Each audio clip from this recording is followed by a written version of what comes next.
So if you are going to Backlash this Sunday at the Prudential Center, the best arena in the country, let me know in the comment threads of this video. Or if not, on Twitter at HeelSteven. Because I want to know. Just curiosity here. Because I'll be honest with you guys. I have not yet purchased a ticket for Backlash this Sunday. And I'll be honest as well. SmackDown Live tonight did not convince me that, hey, maybe I should purchase a ticket to attend this event.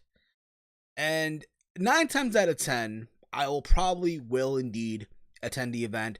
I'll probably go on SeatGeek, or I'll probably go on Ticketmaster or StubHub and get a ticket. But I'm not gonna go all out. I'm not gonna sit ringside or shit like that. Might sit in the cheap seats for this one. I don't even know yet, but I'm probably gonna go. If not, I'll let y'all know on Twitter, whatever. But if you're gonna go, let me know on Twitter at HeelSteven, or if not, let me know in the comment thread of this video if you're gonna go to the show or not this Sunday. SmackDown Live tonight for May the 1st, 2018. It's crazy. We're already in May. It's insane. But here we are. And this was the go-home show to Backlash from SmackDown Live. And I said this on my Raw review last night. By the way, SmackDown Live tonight was live on both Montreal from Raw last night and tonight as well, in the same city. The crowd was on fire, don't get me the fuck wrong, but it still felt like a lackluster show. I said this on my Raw review, that Raw last night was a very, very lackluster show for a go-home show.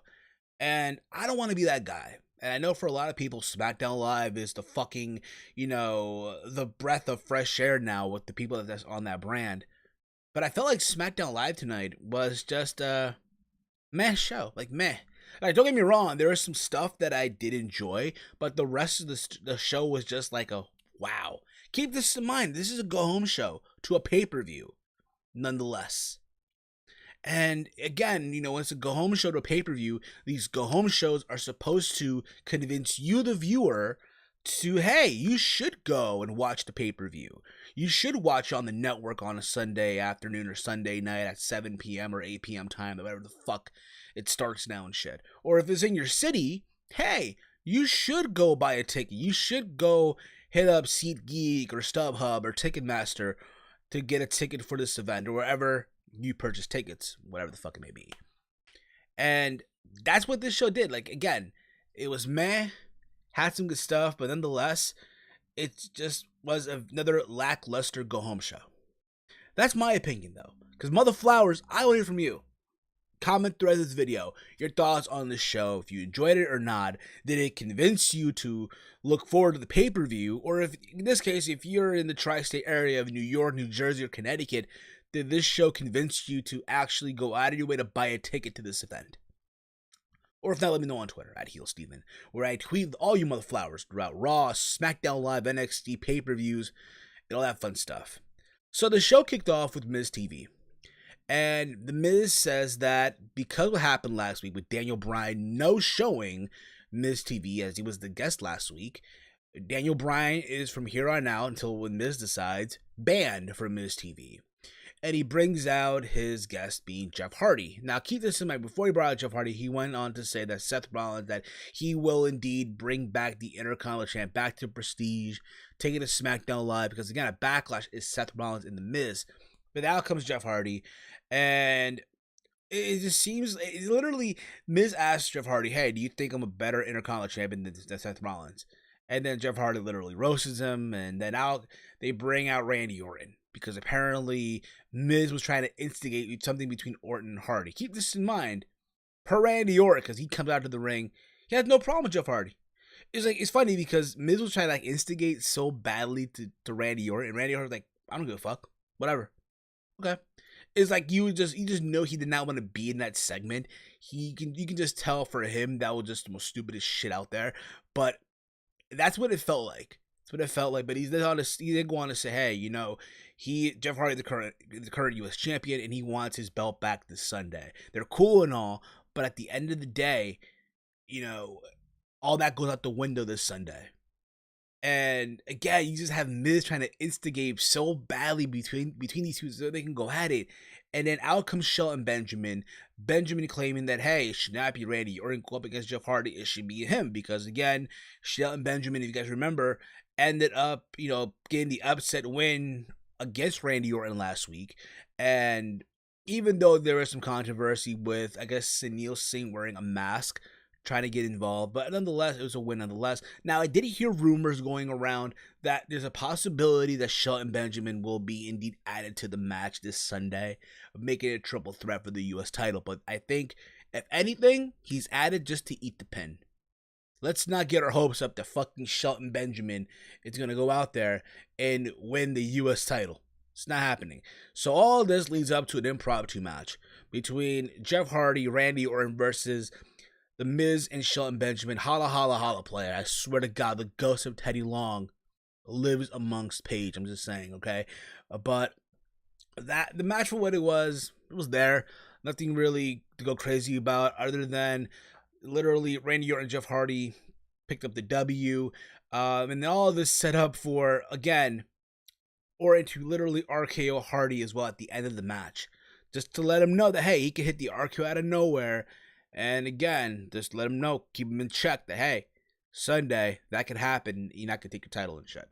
Also, early in the show, I didn't mention this early in the show, Paige talked about what happened at the Great Royal Rumble between Shinsuke Nakamura and AJ Styles, how the match didn't have a finish. And there needs to be a finish, so at Backlash, it will be now a no disqualification match. Interesting. Very, very interesting from Paige. Holla, holla, holla, player. We had backstage Lana apparently showing up with Rusev and Aiden English, where she pretty much told Rusev that, hey, he's not himself anymore. Something's holding him back. He doesn't mind what Rusev was on to say, but hey, that's crazy because how can you say that? Because there's a holiday named after him every single day, Rusev Day, and she pretty much wanted to tell him that, hey, there's something that's holding him back. And she wanted to look at it in English. She didn't really say it in English, but that was the hint here. Now, I don't know. Honestly, you should not break them up yet. You should not break up Aiden English and Rusev. No, not right away. Not now. I feel like there's still juice between those two guys together. It's a shame they were really never tag team champions, if you ask me, my honest opinion. But other than that, you should not break them up. Not anytime soon. Hell fucking no. We then get a Big Cass in the ring. And he talks about Daniel Bryan being a little person. How Big Cass has the look of what a superstar needs to be in the WWE, not Daniel Bryan. How this Sunday, it's not going to be a 5-star match. It's going to be a 5-second beatdown. And he's like, you know what, at the same time, I don't have to wait till Sunday. He calls out Daniel Bryan to show up. And everyone goes crazy. Everyone's chanting, "Oui, oui," which means yes in French. And they play Bryan's music. But it's not Daniel Bryan who comes out. It's literally a Manila midget, a little dwarf, if you will, dressed up as Daniel Bryan. The whole t-shirt, the beard, the hair, everything. And it reminded me a lot of 1997, literally after the Montreal Screwjob, right? Shawn Michaels brought out, I guess he brought out Bret Hart, but it wasn't Bret Hart. It was a short person dressed as Bret Hart. It literally reminded me of that. It brought me back to 1997 with that. But yeah, literally just Big Cass making fun of Bryan. And the little Bryan was doing kicks at Big Cass to no avail. But all this ended with Big Cass hitting the big boot on the short Daniel Bryan, getting the message out there that, hey, this is the match going on this Sunday. And yeah, you could say it stooped to a new low. It wasn't right. But it's that heel heat. And I'm all for it. I'm not saying that Big Cass the best heel right now, because no, he's not. That's Tommaso Ciampa right now at NXT. But as far as to give him that heel heat, get him that hate, why the hell not? Why the hell not? Just go for it for what it's worth. We get also a New Day segment backstage with The Bar where they argued over pancakes. So that was that. And then after all of this, Sheamus challenged Xavier Woods to a match for later on in the night. We then get AJ Styles and Renee Young and they want to bring out Shinsuke Nakamura, and he just talks about how, you know, Nakamura is going after the wrong jewels here. It doesn't matter because at the end of the day, it's a no disqualification match now at Backlash, and he promises to leave pieces of Nakamura all over New Jersey, New York, or Connecticut. I swear to God, I swear to you, if his hair ends up on my doorstep, I swear to God, yo, the most funniest shit in the world. Give me the fucking jacket, I'm just saying. Give me the fucking jacket, mother flowers. And then out comes Samoa Joe. And Joe talks about how he's going to beat the failure that is Roman Reigns. How Roman Reigns failed at the Greatest Royal Rumble by losing to Brock Lesnar again. And all of this, he's going to take out the big dog, put him to sleep. And then after all of this, he is going to, whether it be Nakamura or Styles, take the WWE title from either one of them. People were chanting TNA, so it brought you back that old TNA chant. So if you're an Impact fan, don't look at this like, oh, how dare. No, just embrace the rub. That's all I'm saying. Just embrace the fucking rub. Other than that, listen, I am all for this. You know, let that sink in. It can either be from what I look at, from what it looks like as well, because they're hinting Samoa Joe probably being next for the WWE title. Then Nakamura probably will not win at Backlash because you're not gonna do heel versus heel. You're just not gonna do it. And all of this, they play Nakamura's theme song, right? They play the song. Everyone's going crazy. Samoa Joe ready to post up the fight, and from behind, literally, Nakamura comes in through the crowd and low blows AJ Styles again, hits the Kinshasa, takes him out. Literally, the whole build-up has been Nakamura low blowing Styles. You can literally insert a DJ Khaled clip saying, another one, another one, and another one, and another one throughout this whole build-up and shit like that. And I think they'll have a good match. Don't get me wrong.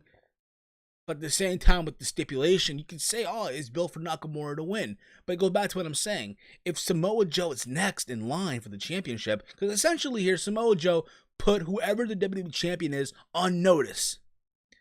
And if that's the case, then I think Styles will retain at Backlash over Nakamura. And this will be Nakamura's 6th attempt at the WWE championship, and it'll be a failure. But we'll see how this goes. We'll see how this goes. But nonetheless, you adding Samoa Joe to the mix, why the hell not? I'm all for it.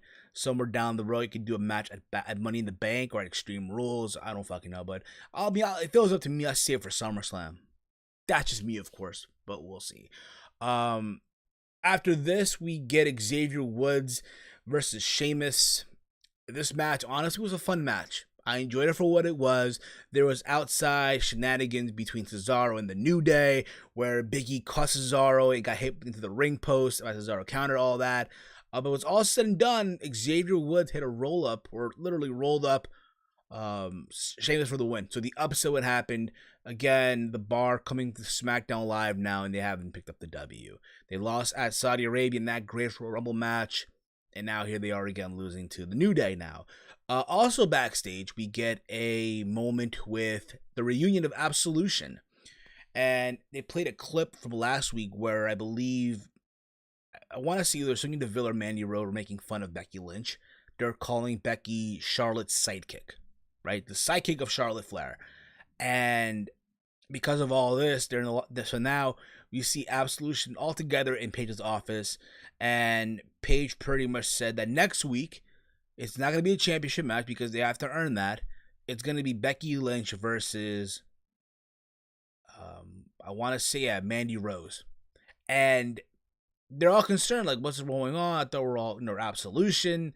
And Paige go on and said that, hey, Absolution is pretty much dead now. Which is true because, yeah, she's not the general manager, but at the same time, it's like, yo, it's been dead for a while. All right? And I'll be honest about it, I'm all for them still being a tag team. That is Mandy Rose and Sonya Deville. But the Absolution name, I don't know anymore. But we'll see where that goes as well. But that's next week. It's going to be Becky Lynch and Mandy Rose going at it. You could add it to the pre-show or the kickoff show. But we'll see. We then get the main event of the night. The fucking main event. I cannot believe this closed the show.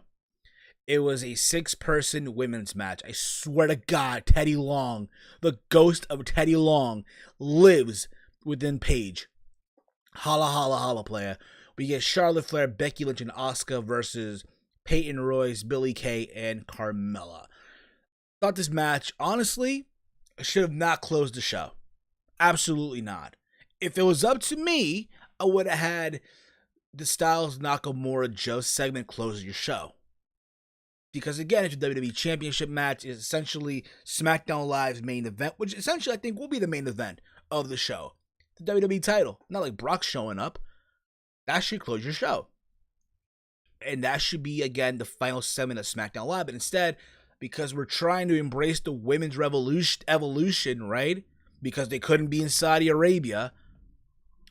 Hey, Raw, think about this. The week before the Greatest Royal Rumble, Monday Night Raw, they had I want to say 10-person tag team match with the women, because that was considered, hey, we sorry you can't make the trip match.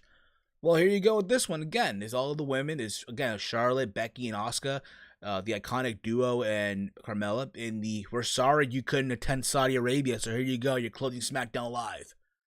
And I get it, yes, Carmella has a match with Charlotte this Sunday at Backlash for the championship. But other than that, I don't think this should have closed your show. Like I said, the match for what it was all right. But to me, it just should not close your show. And especially, I get it, Asuka lost at WrestleMania, right? She needs a win. But at the same time, Asuka's not even in a match this Sunday. Not even in a fucking match, and yet she's the one, locking the Asuka lock on Peyton Royce and tapping her out. Why are we tapping out the iconic duo right off the gate? I get it, Carmella's your champion. You're not going to have your champion take an L. Especially going into a match at a pay-per-view coming up in just a couple of days. Essentially, we couldn't have Charlotte, at least have the shit end in a no contest or disqualification. Because this is so complicated the way you would book this right now. But it all ends with that, and you see Carmella on the entrance area just sitting there in concern as Charlotte walks up to her. And that's how they close the show. Again, SmackDown Live tonight was meh. Another sort of lackluster. If I'm comparing this to Raw and SmackDown, I'm going to give the upper hand to Raw. I mean, the SmackDown Live, SmackDown Live. But other than that, it's just not something that I'm going to be like, oh my God, they convinced me. I'm looking forward to Sunday. I'm convinced to go buy a ticket, which essentially I probably still will anyway. But I don't know yet, but it's all up in the air. But again, SmackDown Live, that's my honest opinion, guys. I want to hear from you in the comment thread of this video. Give me your thoughts over on the show. If you liked it, if you hate the show, are you looking forward to Backlash? Are you even going to Backlash if you are in the tri-state area of New York, New Jersey, or hell, even Philly or Connecticut? Let me know in the comment thread of this video, or if not, on Twitter @HeelSteven. I will be back tomorrow for my NXT review. This Thursday, I will be recording my Backlash prediction video, and as well as I'll be reviewing Impact Wrestling. Yes, I'm reviewing Impact Wrestling again on the channel. So all you Impact diehards out there, be happy. Embrace it. All right, guys. That's it for me, guys. I am out. As always, hate, comment, and subscribe. If you're new to this channel, hit that sub button down below, motherflowers. Give us a big old thumbs up and share this shit through your entire social media. All right, y'all. I'm out. Peace, motherflower. Seriously, should have closed the show a different way.